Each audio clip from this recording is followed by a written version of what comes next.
because we don't have a copyright question issue today, I brought the question in. Okay, so we don't have to flip back and forth. We're going to look at the question, and then we're going to prepare our answer. Okay, so I hope at least a few people in the room, which reminds me, I hope a few people in the room have had a chance. Did I circulate the sheet? Oh, I did. I gave it to you. Thank you. Okay, so here we go. I'm in an exam. It tells me that I have 50 minutes. Okay, that's a pretty long time, but it'll fly by. So we go down, and if life has taught you anything, you want to figure out what you have to do first. So what do I have to do first? I have to compute Division B income for the year ended December 31st, 2009. And I'm told I must follow the ordering rules in Section 3 of the Income Tax Act. Anybody know what the ordering rules in Section 3 are? You do know what they are. We haven't necessarily called them that in here too much, but what are, well, we'll get to it. We'll get to it, but all this is saying is, what comes first? Business. What comes second? Taxable capital gains. Then you add those up and you get to 3C. And then you can take any losses that apply. Okay, so that's it. That's all that means. Okay? And then it tells us in Part B to identify items that we are not including in Part A. And so my personal strategy would be to say, I am doing these together. I'm going to actively omit things by putting zeros in my schedule. Okay? So now I know what I have to do. Division B income, and I know that that starts with business income, and I'm going to look for capital gains, and I'm going to look for any losses that I have. So this is not acquisition of control. This, which the second part is, we'll look ahead, but this is just what we have done before. So it's essentially a nice review of a normal year end. So let's look at this. John Hannibal Smith began a business in 2007 with 3 of his friends. Hannibal owns 100% of the shares. So I have Hannibal, and he owns 100% of the shares of A Team, which is a corporation. Okay? So just in case that matters to me, he has 3 people who work for him, but he is the only one who owns this company. They consider themselves, okay, there's something to corner. Results of operations are given to you. Okay, so this is financial accounting. Okay, so I know that I am going, what am I going to take from this schedule in order to get to Division B income? What will I take from this schedule, from this financial statement? Net loss. Okay, so this is going to be my starting point. So let's go and calculate Part A. Well, actually, we're going to do A and B together. So I'm noting that I'm doing A and B together. And my starting point is net loss per financial statement. And it is $15,000. Okay? So hopefully I've just broken the shutout, right? I've gotten a point. I'm not going to get 0 on the question. It can only go uphill from, or whatever. It can only get better from here. Okay? So, what do I know about, so what do I know I'm not going to do? Is I am not going to take this and build from scratch. Okay? I will not do that. Why will I not do that? Because this number, this $15,000 number, has things in it that I may not be able to see. Right? I may not be able to get to. So you always start here, and then what am I going to do to this number? I am going to adjust it. Whoops. Adjustments. So you can either be a really neat person and say, I'm going to do all the pluses, and then I'm going to do all the minuses. Not my personal preference, so, but there's nothing wrong with it. But I just think, let's go one at a time. Okay, so I'm going to go back here, and I'm going to figure out what is it that I need to adjust. And I can see here that everything is footnoted. Every number here has a footnote on it. So it looks to me like I don't necessarily need to look at the schedule itself. I definitely don't want to look at the schedule itself before I look at these footnotes. It's possible that there's something I need to do up there, but more than without anything supported in the notes. But more than likely, I don't. So let's look at this and say adjustment. So I'm going to follow their footnotes and say number 1. So this is salary, which is really the issue of a bonus. And so let's look at what the note says. The note says salaries include, so this $240,000 is all the salaries in the year, but it includes bonuses declared. Okay, so this raises a red flag, right? Because we know financial accounting says, declare it, accrue it, we don't care. All that's going to do is lower your income. We know all you want is higher income in financial accounting, so we don't care. So we know this could be a problem. So when will it be a problem? So the number is 30,000. When will it be a problem? So we can look at this and say, okay, they give us a date. Dates must matter. Or we could say, I don't even need the date. I know the rule. Right, so I look at this and I go, okay, I remember this. This is 180 days. I remember something about that. Was that like an Ashton Kutcher movie? I don't remember, but it's 180 days of that was the thing. So now what is the 180 days? 180 days says if I pay this within 180 days of year end, it's deductible for tax purposes. So I start counting January 1, January 2, January 3, January 4, January 5, January 6, right. So I figure out, no, I'm not that obtuse. Is this more or less than 180 days? What is 180? What is Jan 1 to June 30th? Roughly. It's half the year, so it's roughly 183 days. Right? So if we're less than that, then we're less than 180. Meaning, we put 30,000 or we don't. Pop quiz, hot shot. Krista. Right. You don't, you just leave it. I'd like you to tweak your answer. You don't, you just leave it. So what do I put on my schedule? 0. Okay? So I'm actively saying 0. Now, let's go back here and just talk about exam strategy just a little bit. The question says, compute Division B income following the ordering rules. Do you think there are points to be scored for, where's my schedule? For, and putting a note here and saying, since paid within 180 days. Do you think there are points to be scored? I would think, do you? This is just a yes, no. It's not even a right answer. You do think there are points to be scored. So we have one person who thinks there's points to be scored. So what I would say is there probably are not. However, I am way better off saying, just quickly in the margins, saying, because paid within 180 of year end. Why am I better off doing that? Even if the key doesn't have a point there, why am I better off doing that?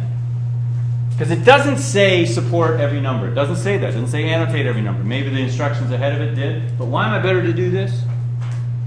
Because if by any chance I messed up and counted the days wrong, then I've shown that I know that should be 0 contingent on this being 180 days, and I've made a mathematical error. And one would think that someone being humane in their grading would say, okay, I see that you understand, you made a math error.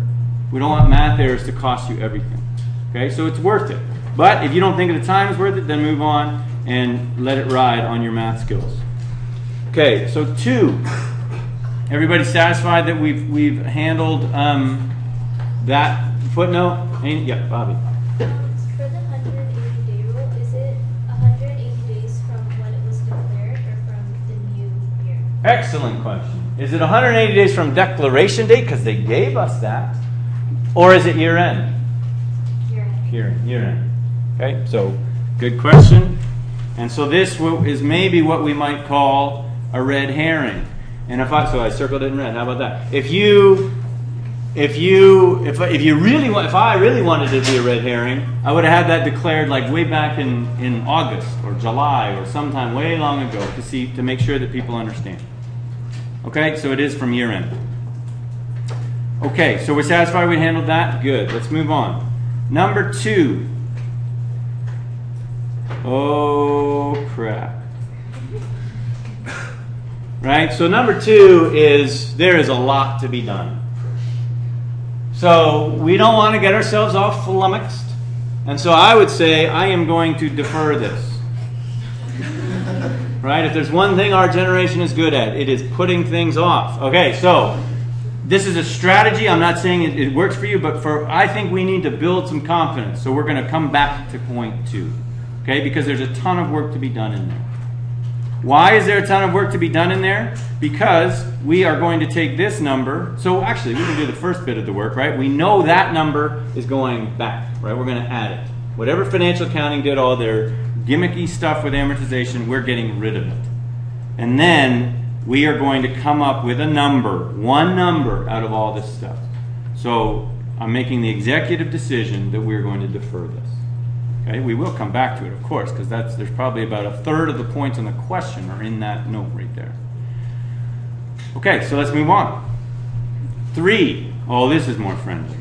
So 3 says, okay, administrative and other.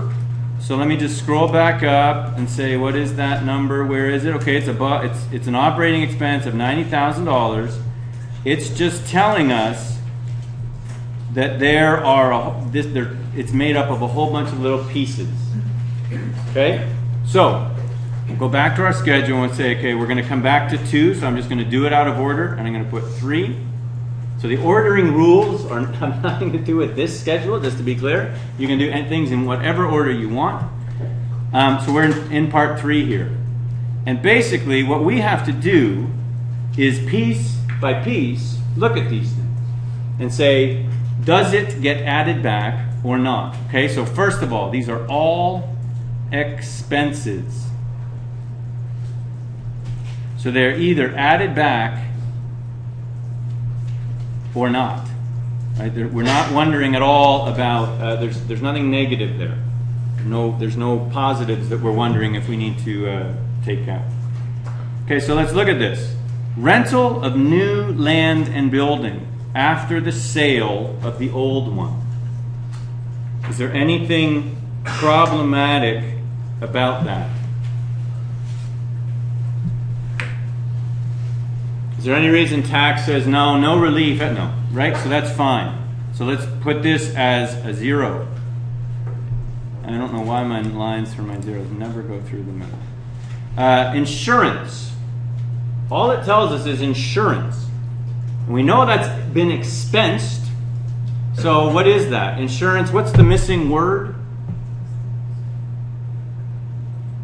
If a line item has insurance and it's in the expense column, premiums, right? So we're missing the word premia. How about that? That's fancy. Insurance premia that were paid. So, anything wrong with buying insurance? Anything that the tax people say, yeah, you can buy insurance, but you can't buy too much of it? Nope. We're good with it. Facials and manicures for Templeton Faceman Peck. Okay, so is it possible that that is deductible for tax purposes? First of all, the financial accountants let them do it, right? It's in financial accounting, or out of financial accounting income. So is there any reason to believe that that should be excluded? That's all we know about it, right? There's no footnote on that saying that Mr. Peck is whatever. Yeah. Sounds like a personal expense. Okay, interesting. So is this personal? Well, it seems personal, right? Beauty is a personal thing, one would think. But he doesn't own any of this company. Right? People who control this company, Mr. Hannibal, chose to give this to him. And maybe he thinks it's part of earning income. What do you think? I think that's hogwash. I think this all has to go back, right? Because it's personal. You would maybe have an argument. I mean, I guarantee you there are facials and manicures being written off in certain businesses, but it doesn't seem like this guy needs to be any better looking or more well manicured to do his job. And so it seems like it has been a personal expense. Okay? Costs to entertain clients and other business associates. What's going to happen? Is that upon? 50%, right? We can do that one in our sleep. If I see the word meals or entertainment or meals and entertainment, I just take 50%. I don't need to wonder who ate the meal. I don't need to do anything like that. Costs paid to the company lawyer to meet with various parties threatening to sue the company. So we're threatened to be sued. We hire a lawyer. We pay them. So we could go to the Income Tax Act and search this, and it'd be tricky. So what does your intuition tell you? Your intuition is going to let you down. Don't get me wrong. Don't trust it all the time. But start there. Yeah, when's... No? Nothing? I thought you wanted the answer. Sorry. Mary Elizabeth. So is there some sort of contingency here? Let's wonder about this. Is this contingent? Is there anything contingent about it? Because there is this flavor of, well, we need to talk to them because we might be sued. They're threatening us. So there's all this stuff. But we paid this amount, right? It is paid. We're not getting it back. It's a business expense. Why did we pay it? Because we think we need to be ready for these lawsuits. Okay, so it treads on this line of contingency, which we're going to see, I think. It treads on that line, but not so. It's perfectly fine. Accrual of possible, oh, there it is. Accrual of possible losses on threatened lawsuits. Okay, so this now is Mary Elizabeth's answer, right? This is saying, okay, financial accounting is all about conservatism, but tax, not so much, right? So all of this needs to go back. We do not like accruing and possibles. Right? There are things that we do accrue and we do write them off, or we do deduct them for tax, but not contingent liability. So we'll just scoop this one down. And so that's nice, right? They're side by side, and we can see hopefully see the difference between them and why one qualifies and one doesn't. Okay, amortization of debt issue costs. Okay, this sounds like a specific knowledge thing. Amortization of debt issue costs. $20,000 were incurred in 2008, and they're amortized over 20 years. So they're taking $1,000 for financial accounting. Is that the number that we also want to take for tax? Is that the... No. Okay, so this is specific knowledge. Debt issue costs are deductible. You can think of it as straight line over 5 years. So what that means is that this has to go back. Whoops. $1,000 needs to go back into income. So $1,000 is going back in, and how much is going to come out? $4,000. Right, so we actually are going to be able to deduct more than we do for financial accounting here. So it's a bit of a reversal, as it were. Okay, contributions to political parties. Does anybody follow the U.S. politics like at all? That's fine. I don't really either, but what I see is mind-boggling. How much money is poured into their election process. You know, it's in the hundreds of millions of dollars each month. It's just, I'm like, who is making all... Anyway, contributions to various political parties. Is it allowed as a tax deduction? Is that the one? Right. So this goes in a very different place. So we need to add it back. And we can note here that it will be a credit, right? You will be able to deduct it, or like it will reduce the tax that you pay, but not under Division B. That's all we need. But for our purposes, we're not being asked that. We're just being, does it reduce Division B income? It should not have. It already has, so add it back. Okay. Property tax. So here we have the word tax. Property tax, 10 months, 1 month relates to October when the land was vacant. Okay, so we haven't met this land yet. But we look at this and we say, okay, are you allowed to deduct property tax? And the answer is absolutely. Property tax is completely allowable. But what about this? Are you allowed to deduct property tax on vacant land? So my guess is that this issue came up in one of their problems that they... So this is an old exam, right, from 2 years ago. So my guess is that this issue had come up. We haven't seen this issue yet. So I don't think it would be fair to have to test you on it, but this is specific knowledge saying vacant land you cannot deduct. Instead, it's added to the cost of the land for tax. So what that means is the $20,000 is fine, but we just need to add back 2. There's $2,000, 20 divided by 10, too much in there. We're going to add back 2, and then we're going to note for ourselves this 2 is going to add to the cost of the land. Okay, for tax. So accounting and tax differ here, and tax says no, it's not just a straight expense, it's going to get buried in your cost. So if you sell the land, you'll get your relief, but not yet. Okay, so we okay with that? So I'm going to go back now and fill all of this in quickly. So we have rent expense. We said 0. We have insurance. We have cosmetics. Personal. We have meals and entertainment.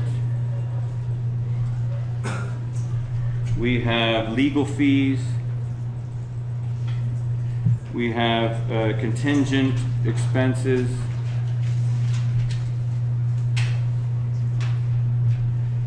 We have debt issue amortization.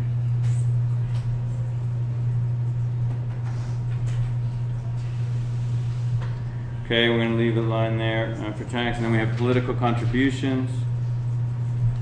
And then we have property tax.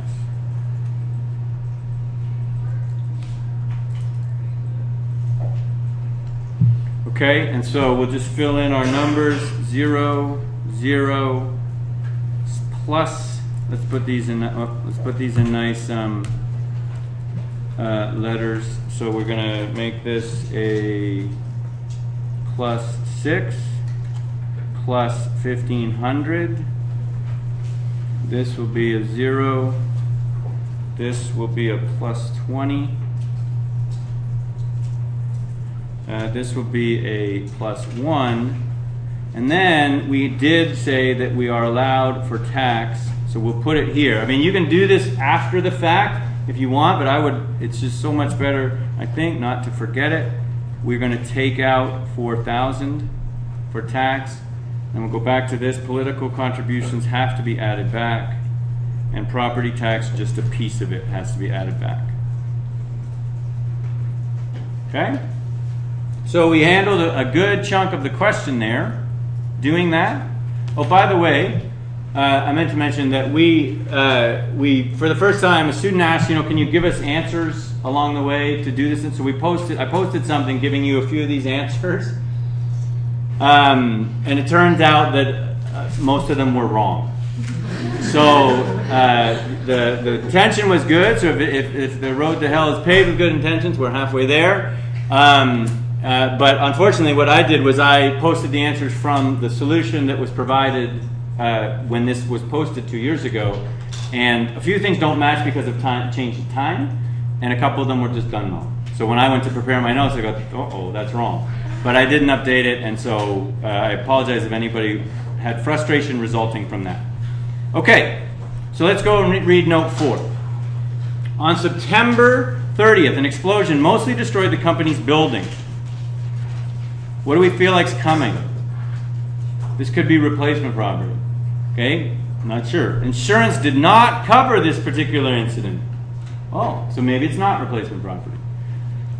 Because the insurance company decided, okay, Hannibal decided to sell the land and building. Okay, so we have it destroyed, and then he's going to sell it. Okay, so which makes sense. You can't destroy land, right? You can destroy a building, but you can't destroy land. So the land and building, proceeds of the sale were $320,000.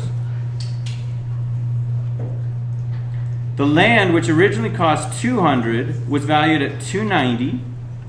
The remaining proceeds of $30,000 were allocated to what was left of the building.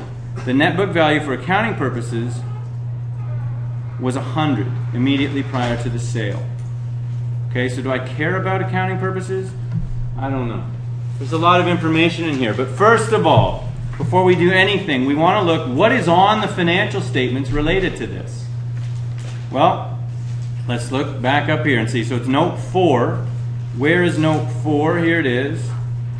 So it's a gain on the disposal of land and building. So before we move on and figure out what tax wants to do with this, what do we do with what accounting did with it? What do we do with this gain, Cindy? Subtract it out, right? Because whatever accounting did, we don't want it there. So this is 4 gain. So we're going to subtract out because this has increased their income. I think it's 20, yes? 20. We're going to increase that, okay? Now what we have to do is we have to go and figure out, okay, what is it for tax? So for tax purposes, what do we do with this? All this shamaz, so we don't have to worry anymore about this. What has happened? So it feels like it could be replacement property. Feels like it could be something else. Oh, what else did we see before? Basket sales, right? Basket sale of land and building. That's it. That's what it is. So does anybody remember what the deal was in this, and when we did this is only a couple classes ago. We did a small question where some guy was going to sell some stuff. Yeah, Julia. You, instead of having like a giant gain on the land, you can move some of it to the building where you weren't having. Right, so we know that we need to allocate the proceeds of disposition such that what? So that there's no terminal loss. Okay, so this is the deal. Because we can, now what we have to do is we have to go and do a calculation. So I don't think we can do it here. Let's go back to our schedule and we'll do it down at the bottom. So the terminal loss on the, to calculate the terminal loss on the building, we'll go way down here. So I'm going to just scroll way down, well, yeah, so I don't have to leave too much space. So what we're going to do here is we're going to create a number and we're going to caption it with an A. Okay, and we're going to go down here and we're going to tell you what we're coming up with for tax. Okay, so what is the deal? Well, we know that we can have no terminal loss on the building. So if you'll recall, there was this ridiculous calculation that we had to do. And so let's just go back here and remind ourselves, first of all, what is the terminal loss on the building? Well, this building is going to leave the class, and right now we're taking out, all of the UCC is going to go away, right? So what is the UCC on this building? Building that holds the office and storage equipment. Its beginning UCC was 109 at the beginning of the year. This is the land and building. This is the building, sorry, that is leaving. Got blown up, and now has been sold as part of a package. So what will be its terminal loss? In the year that something is sold, how much CCA do we take on it? None. So we're gonna remove something from here, and basically what we think is the building is worthless, and we think the gain is all, or the proceeds are all for the building. So how much is our terminal loss? It's $109,000, right? We're gonna lose all of this. So we go back here and we say the terminal loss before we start is 109. So what is your intuition? What does our intuition tell us about how much proceeds need to be allocated to the building? Cindy? 109. Right? That's your intuition. So at least I hope. I hope your intuition is all I need to do is get proceeds of 109. Unfortunately, you needed to display your incredible knowledge and say that in order to calculate the proceeds of disposition to the deemed or the allocated, let's just put it like this, the allocated proceeds of disposition of the building, they are equal to this ridiculous calculation that we did. The lesser of two things, the fair market value of both minus the lesser of two things, the ACB of the land and the fair market value of the land. That's our first thing. The second thing that we have to compare lesser ofs is the greater of 1, the fair market value of the building, and 2, the lesser of, just because they had to do that, 1, cost and UCC.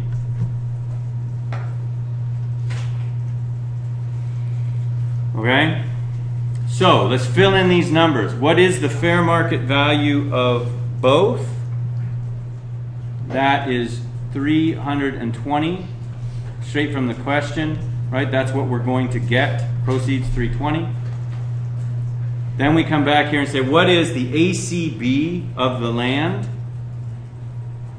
What is the ACB of the land? The land, which originally cost $200,000. So what's its ACB? $200,000. Oh, but this little nitpicky thing, right? We had to add this here. So I would bet that like 2% of the students got this right. But anyway, the right number is 202 because it got added. So this is 202. And what's the fair market value of the land? Well, they have told us that they're going to allocate 290 to it. So we'll use that as the fair market value. It's going to end up not mattering, right? So let's get the rest of these in. What's the fair market value of the building? Well, they have said that it's 30. They're going to allocate 30. Somebody is paying $30,000 for a building that is ash covered. I don't know why. But the lesser of cost and UCC, well, the UCC is 109. What is the cost? Well, let's go back up here and let's go back up here and see if we can find anything.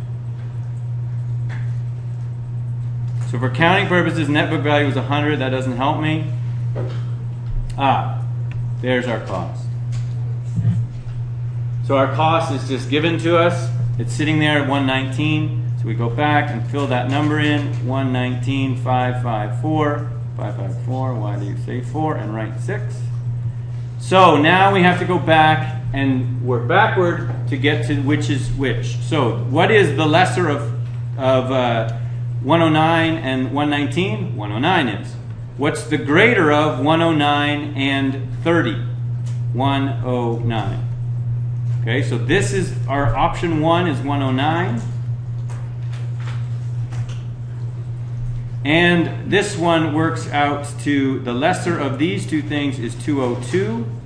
So I take 202 away from 320 and from 320 and I get 118. Okay, so what's coming out of here is 118. So option 1 is 118, well, option 2 is 109. And yet again, we've done all of this work to say the lesser of these two things is 109, and that's the proceeds that need to go to the building. Okay, so let's just quickly do our tax stuff now. So if the proceeds on the building are 109, then what are they on the land? 320 minus 109 is equal to 211. So we don't need to do anything more about this. We know that this basically says the building goes away, no gain, no loss. No terminal loss either. Well, we knew there was not going to be a capital loss, so let's just change this to no terminal loss. Okay, so we know that's true. Now what about the building?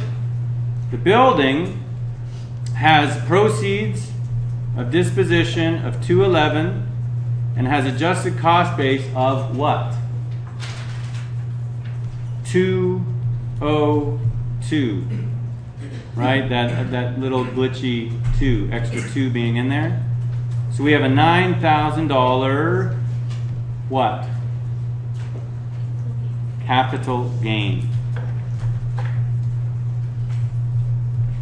Okay? So I have a $9,000 capital gain. How much of that goes to my taxable income? Yeah, Terrence.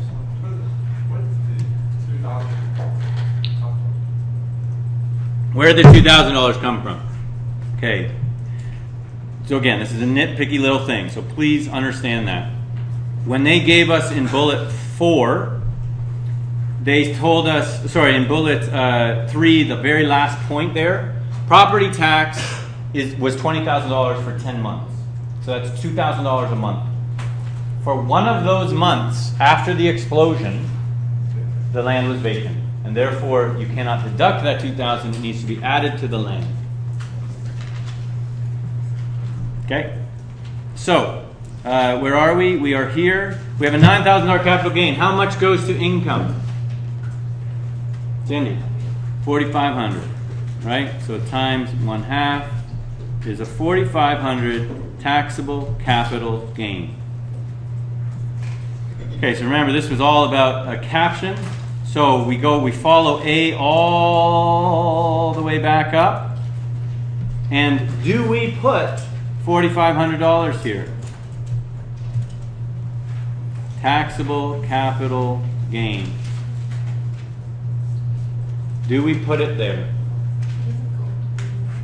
Right. Okay, so we say, oh man, we just did all of that work and it will come to fruition, but this is not in business income.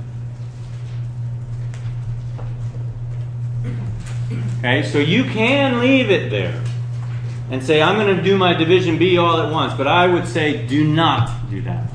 When you see a capital gain, or when you see a capital transaction, and you see, so add back the financial accounting piece, and then do the tax piece outside of business income. Okay, so we know that this is going to come in 3B when we do our ordering rules. So we've done our work. The work is done. But we actually don't want this to be here. I did it this way so that we would know not to do it this way. Okay? So, but it's good. We've done the work, so we won't have to do that work when we get there.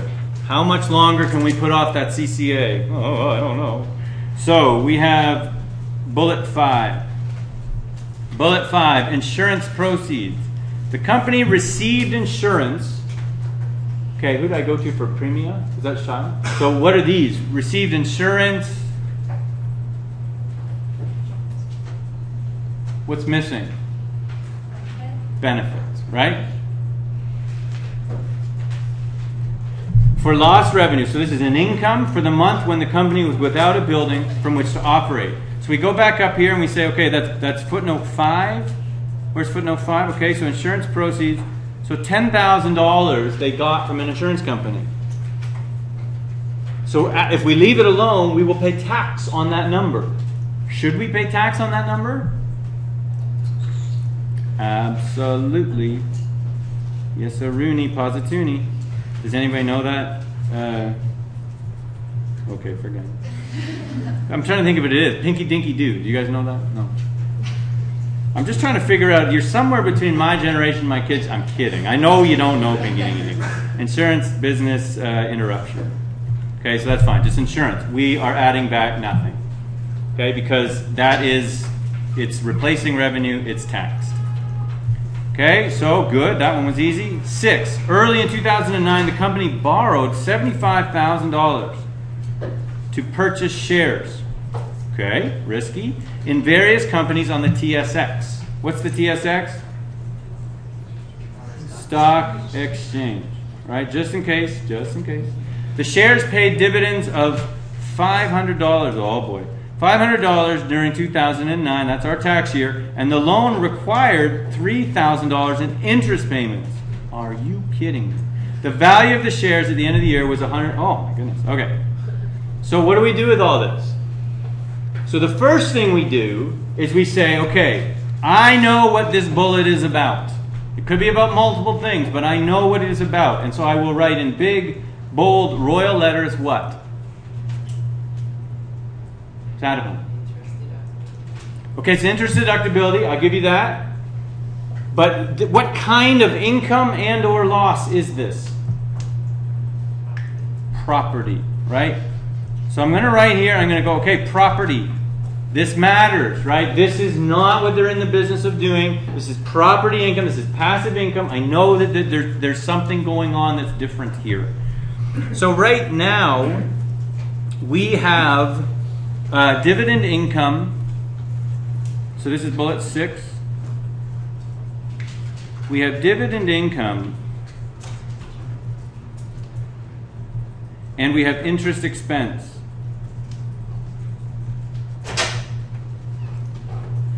Is the dividend income taxable? Yes. Okay, this is not. This will go into our income, right? This will go into our income. They do not control these things. These are just, so either way it's going to go into our Division B income, right? So they do need to go in our income. And is the interest expense deductible? Can you deduct $3,000 when you only make $500 in the year? Can you do that, Sadavon? You can. Seems like the government is seems like the rest of us are helping you make stupid decisions, right? But absolutely you can do it. That's called what? Well, it's either called stupidity, or it's called bad luck in the year, or it's called long-range thinking, right? In that, who knows what next year's dividend is going to be? Who knows what the capital gain is going to be? So absolutely, these are deductible. So for our purposes here, we have to decide right now. We know that these are property. So I can either kick them out of this calculation and bring them back in their own calculation, or I can just leave them in there and take it out after the fact. Okay? So for now, we'll leave them here and we'll note that they need to be separated out.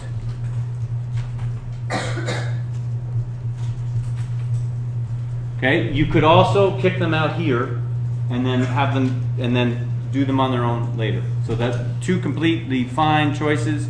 We'll go with door number 1.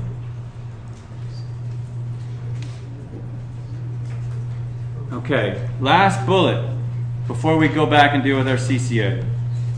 The last bullet is, during the year, the company's H3 SUV and panel truck were also destroyed. Due to the cost, the company dropped its collision insurance on both and was after it was destroyed. The company received $10,000 from the insurance company. The truck was sold for $1,000, so that's $10,000 for the H3, and the truck is $1,000, with no insurance amounts received for the truck. The company purchased a 4Runner for $43,000. Okay, so what's going on here? Well, let's look up, see what's in the financial statements first. So So what is in the financial statements first is a $77,500 loss. So right now that's reducing our number and reducing the amount of taxable income that we'll report. Is that okay?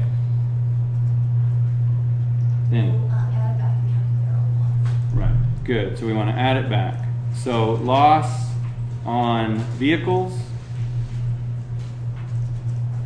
is all of it's going back. Let's be consistent here. So they had a loss. We're going to add it back for $77,500. Okay. Then what is our loss for business purposes? So we now have to come and calculate this thing. And so we're kind of wading into the waters of CCA now, whether we like it or not. So we will have a loss here, and let's go and calculate it. So what is the loss that would be recorded on these things? So first of all, it is a H3 SUV passenger vehicle, and it is a panel truck. Okay, and what we know about them was their starting UCC, we know their original cost, and we know their proceeds. So this one, they got $10,000. This one, they got $1,000. So what's our loss? Well, what class is the H3 SUV in? It tells us it's a passenger vehicle. That's important. So what class is it in? Chloe, 10.1, right? So this is in 10.1. And what do we know about class 10.1? Each of them has to be separate. Each is separate, so it's its own class. And so when it gets sold, what happens? What do we take out? Take out lower cost of proceeds like we do all the other time. But what do we know is never get or not allowed in 10.1? Terminal loss is not allowed. So no terminal loss. Okay? So again, we have a choice here because there is an amount deductible for this. What amount is deductible? Another special rule for 10.1. Sadavon? Right, it's this kind of, we'll make a little note here, but special half-year rule on disposal. But we'll deal with this in the CCA. Okay, so when we calculate all of our CCA, which we're going to do next, we'll deal with that. So let's put it off. But we know there's no terminal loss. So that's nice, in a way, because we say, okay, well, nothing's getting deducted. What about the panel truck? What class? It's class 10. And so no special rules. It is the last one in the. It leaves the it leaves for $1,000. UCC was 47.6. No CCA in the year that we go. So our terminal loss is 46.6. Okay. So and that's a business loss. That right? That's nothing capital about it. That's a business loss. If we come back up here and we say we calculated, we will take out 46.6. Okay, so we've waited long enough. We have to calculate CCA. Okay, so the first thing we do, of course, is we go back and we say, okay, finally, bullet 2. We have to add back whatever financial accounting did. And so they took 10,000, I believe, yes. They took 10,000. And now I'm going to go and do a big calculation to get my CCA. Whoops. To get my CCA. Okay, so let's go and do our CCA. Alrighty. So here is our schedule. Let's do as much as we can on here. So we have, I would say we could do this in 3 pieces. We have assets still on hand. We have assets disposed of in the year, and we have assets acquired or purchased. Okay? So if we do that, the first one is our kind of straight up, should be fairly easy. So which of these are they? So the building is gone, so it's a 2. The computer systems are still there, so they are a 1. The office furniture is still there, they're a 1. And the assets, so this one's gone, this one's gone, and this one was acquired, and then they bought 2 pinball machines. So let's go back to our schedule now. First we'll do the assets still on hand. So remind me, that is the computer systems and the office furniture. So the computer systems, okay, do we have room to fit it? Oh gosh, do we have room to fit it all here? Probably not, so let's get some space. Okay, so we will do C right here. C goes right here, and that is office furniture. So we'll go with this. Furniture and computers. Those people had, when they took this exam, had the act with them. You will have a sheet telling you, here are the CCA classes. And so this is, computers are, the UCC is 3263, straight from the question, times 55% for class, I believe it was 50. And that gives us 1795. And this gives us, furniture starts at 2160 times 20%, gives us 4320. Okay, so these are the ones, right? These are the ones that are still on hand. That's easy. The ones disposed of, we've started to deal with already.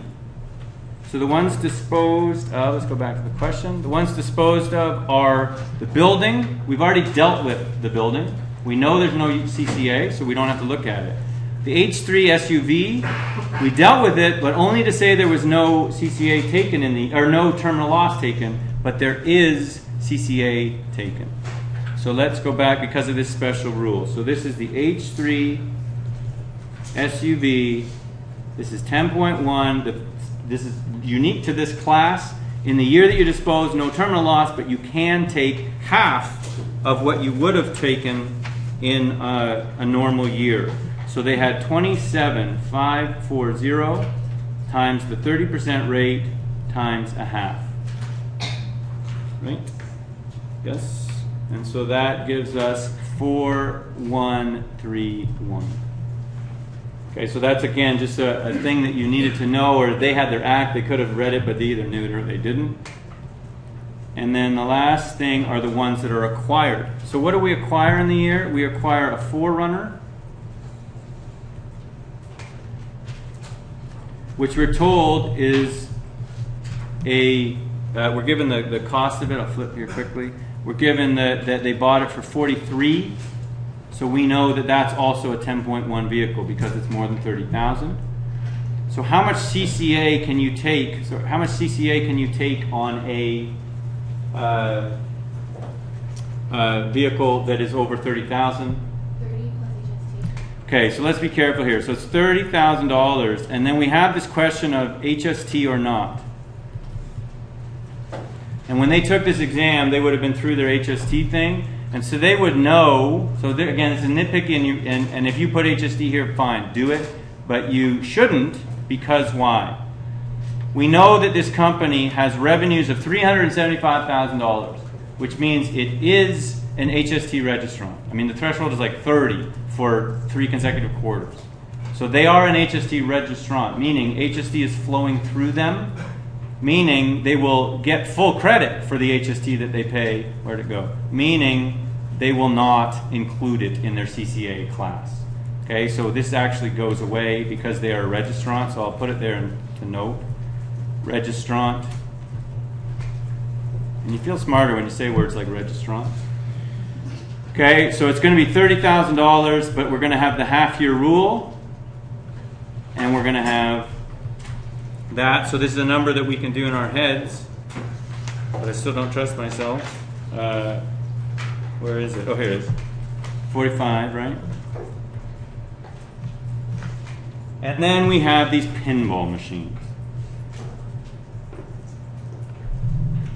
Okay, and so this was quirky. They had to look and figure out what class it went in. They had to make a call. So I will tell you that we decided it went in class 16, and the rate is 40%. So we had 6,000 on hand to start.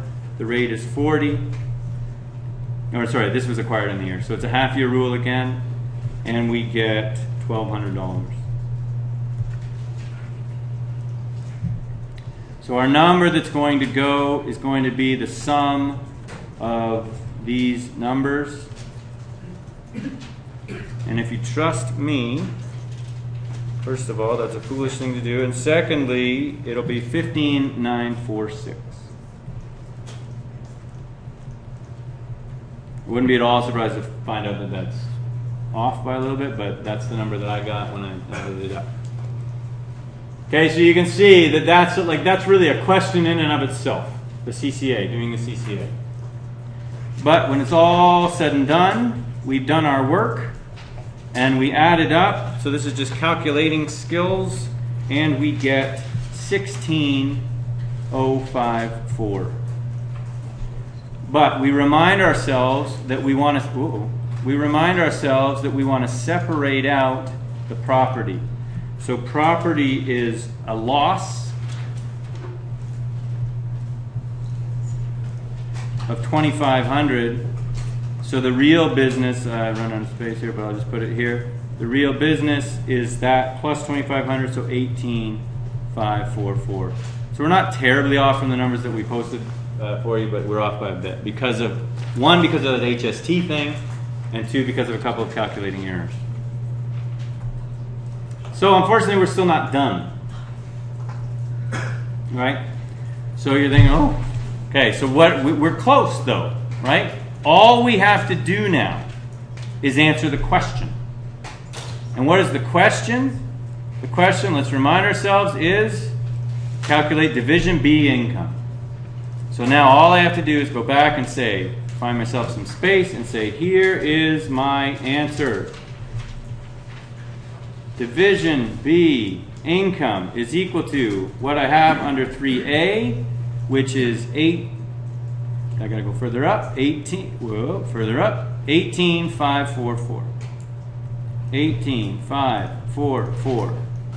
What I have under B, you'll recall we did all the work way back when, and that got us to a $4,500 taxable capital gain. So you remember what we did, this was the land, the gain we realized on the land that got sold. And then we add those up to get to 3C, so that's 23,054. And then under 3D, we can take any losses from non-capital. So non-capital losses, in this case we have property losses, and those go at minus 2,500. So our Division B income is 2,554. So there's our answer. Whew. So we dust ourselves off. We pick ourselves up and we say, oh man, did I fail that question? And then we say, but I can make it up on question 3. I got to be able to do better. It's only 15 minutes, and we're going to do it in 4.5. So it's 15 minutes long, so we know it's not going to take that much longer. And so we just look at this and say, okay, what are they doing? He's giving us the same question, but doing what? He is saying that he's going to sell the company to Pac-Man, whatever, acquisition of control. You think, oh, I was hoping that wasn't going to be tested. But I studied it a little bit. Maybe this won't be so bad. And you will be right. It is not so bad. Because for one thing, they make the acquisition on January 1. So when is the deemed year end? Mary Elizabeth. Right, the deemed year end is 12/30. So this is saying deemed and regular happen. So don't say to yourself, oh no, I have to prepare two returns, one for December 31st at 11:59 and another one for December 31st at midnight. No, they've wiped out the need for the December 31st regular. So what we're going to say here is, okay, there's a deemed year end. I don't have to worry about shortness of year or anything. It's the year. So all I have to do is I have to say, okay, assume the company wishes to maximize. So what that says is, what does that tell me? Oh, I remember. I need to elect on assets with gains. And then, of course, what's going to... So that's my election part. But what's the bad? What's going to happen to me? Mandatory. Realize accrued losses. And expire all non-capital losses. Okay? So I'm going to look at this and I go, okay, well what I know already is I just calculated this year's income. And they didn't lose money in 2009. Every question we've done so far on acquisition of control, they lost money in the deemed year end. They didn't do that here. Okay, so that's going to help us. And we know that this election is about using up things that are going to expire. Okay, and so we are going to run out of time. So let me just go through this without the kind of interactive part of it. Determine the amount of losses that will be available. So we know that these are non-capital. And we know that what comes into the year are 60. So that's going to be either used up or carried forward. And 90. Those are both non-capital. Unused net capital losses arose in 2007. So this loss is 60. Allowable at 30. So this will expire. Sorry. This will expire. Okay? So let's just do this quickly. Let's see what the nicest way to do this is. Let's do it this way. So what's available to elect on? What is available? Yeah, I can make this interactive and still get it done. So we have the shares. Those shares that we bought have a gain of 125 minus the cost, 50, so taxable capital gain of 25. Okay, so we have that available. We do not have to elect on it, but it's available. So then ask ourselves, what will expire?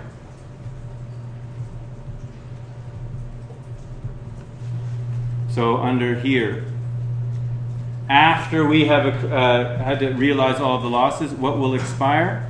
Well, we're going to lose, as I just said, so continue this arrow down here, it's going to be $30,000 of allowable capital losses. Those are going to expire.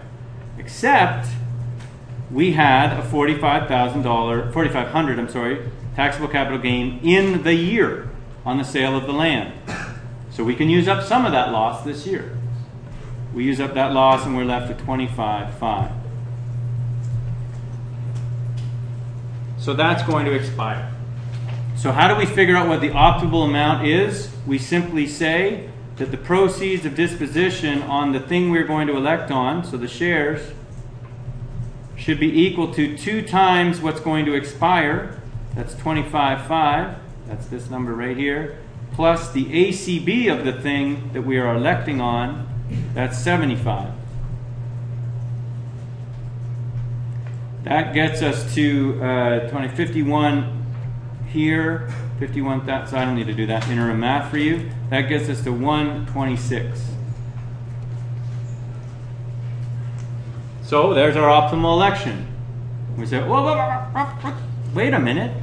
I know that this has to be between ACB and fair market value. So as it turns out, I can only do 125. And I'll lose $500. $500 will expire. Okay, and then let me just race through the losses. Losses carrying forward. Net capital. I don't even want to write it down, but I have to. Net cap, nothing. Right? We lose 500. And this was wrong in the solution that we gave you, so I very much apologize. Net cap, 0. Non-cap. 150 came into the year. We had income of 2544. But we don't include the capital gain because it got deducted right here. Okay, so we're not going to include that in our income. Okay? And just this is quirky. You're going to have a terminal loss because of the accrued losses. This is a terminal loss on the pinball machines. Okay, so when you go back, it's pinball. Okay, because because of the accrued, they have a loss on them at the end of the year. So this is the amount of income that we recorded in the year. We'll use up 14,244 of our losses carried forward, and 135,756 will go into next year, which in this case was 2010. And that's our answer to part B. And I'm sorry I've kept you, and it's gotten really messy, but we're there.